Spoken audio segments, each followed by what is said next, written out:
بسم الله الرحمن الرحيم. الحمد لله رب العالمين، والصلاة والسلام على رسوله الكريم، أما بعد، فأعوذ بالله من الشيطان الرجيم. بسم الله الرحمن الرحيم. قل هل يستوي الذين يعلمون والذين لا يعلمون إنما يتذكر أولو الألباب. صدق الله العظيم. جناب صدر مسند تحکیم پر جلوہ افروز حکم صاحبان، معزز و مبجل اساتذہ اکرام اور عزیز ساتھیوں، سب سے پہلے میں خدا خود قدوس کا 1000 بار شکریہ ادا کرتا ہوں کہ اس نے مجھے اس قابل بنایا کہ اس عظیم موقع پر آپ حضرات سے گفتگو کر سکوں، اپنے دلی جذبات اور قلبی احساسات آپ تک پہنچا سکوں اور ان مدارس اسلامیہ کی افادیت کو پیش کر سکوں۔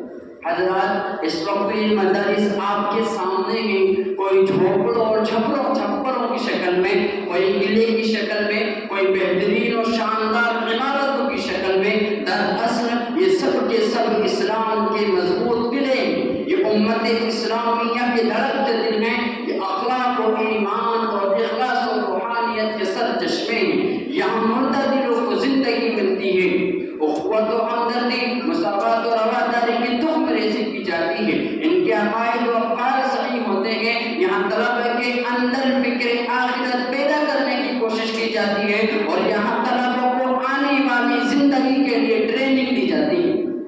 حضرات، لوگ اس کو قابل فخر سمجھتے ہیں کہ دنیا بہت ترقی کر گئی، اس میں بہت سی چیزوں کی ایجاد ہو گئی اور اس بات کی بھی کوشش ہو رہی ہے کہ چاند، سورج اور ستاروں کو اپنے قبضے میں کر لیا جائے۔ ان سائنسی ایجادات نے بہت سی چیزوں کا انکار کر دیا، لیکن آپ سوچ کر، سمجھ کر، اپنے دل پر ہاتھ رکھ کر خدا را مجھے بتائیے کہ کوئی سائنسداں آج تک اپنی سانس کی رفتار پر فلا یستغفرون ساعۃ ولا یستقدمون کے خلاف کوئی حل نکال سکا؟ دنیا کے بہت ترقی کرنے کے باوجود بھی ای ارضی تموت کا پتہ لگا سکے؟ چاند، سورج اور ستاروں کو اپنے قبضے میں کرنے کی کوشش کرنے والے ماذا تقسیم غدا پر قابو پا سکے؟ دنیا میں طرح کے انکشافات کرنے والے محفل ارحام کی حقیقت پر مطلع ہو سکے؟ دنیا میں بہت ساری چیزوں کا انکار کرنے والے کل نفس ذائقۃ الموت کا انکار کر سکے؟ ان سب کا جواب یقیناً آپ بھی دیں گے۔ کیوں کہ کام آج تک کسی سے ہوا ہے اور نہ قیامت تک ہو سکتا ہے۔ جب ہمیں ان کا یقین ہے کہ مرنا ضرور ہے، حساب و کتاب بھی ہونا ہے، جس نے پیدا کیا وہ زندگی کے بارے میں اور نعمتوں کے بارے میں سوال کرے گا۔ میرے دوستو، ان سوالات کے جوابات مال و دولت، بہترین دنیاوی کالج اور بڑی بڑی یونیورسٹیاں نہیں دے سکتی۔ ماہرین قانون اور بڑے بڑے سائنسداں اس کے جوابات سے قاصر ہیں۔ یہ جوابات اگر مل سکتے ہیں تو انہی مدارس و مکاتب سے، یہ سبق اگر حاصل ہو سکتا ہے تو انہی بوریوں پر بیٹھنے والے علماء اکرام سے، اس ابدی زندگی میں اگر درستگی ہو سکتی ہے تو انہی فرقہ پوشوں اور ذکر اللہ میں مشغول رہنے والے حضرات سے۔ علامہ اقبال رحمۃ اللہ علیہ نے صحیح فرمایا ہے کہ نہ پوچھ ان فرقہ پوشوں کی ارادت ہو تو دیکھ ان کو، نہ پوچھ ان فرقہ پوشوں کی ارادت ہو تو دیکھ ان کو، یہ پیسہ لیے بیٹھے ہیں اپنی آستینوں میں۔ محترم حضرات، آج کل مدارس اسلامیہ کی ضرورت و افادیت کو بتانا پڑتا ہے، حالانکہ اس کی افادیت و ضرورت چاند و سورج سے کہیں زیادہ روشن ہے۔ آپ تاریخ کے اوراق کھولیں تو پتہ چلے گا ان مدارس اسلامیہ کا سلسلہ تعلق اس مکتبہ نبویہ سے ہے جس نے 13 صفت انسانوں کو تعلیم دی تو فرشتے رشک کرنے لگے اور امن و امان کا ایسا سبق اور قوت و ہمدردی ایسی کی کہ پیاسے جان دینا گوارا کیا، لیکن اپنے پیاسے بھائی سے پہلے پانی پینا گوارا نہیں کیا۔ دوستو،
ماشاء اللہ۔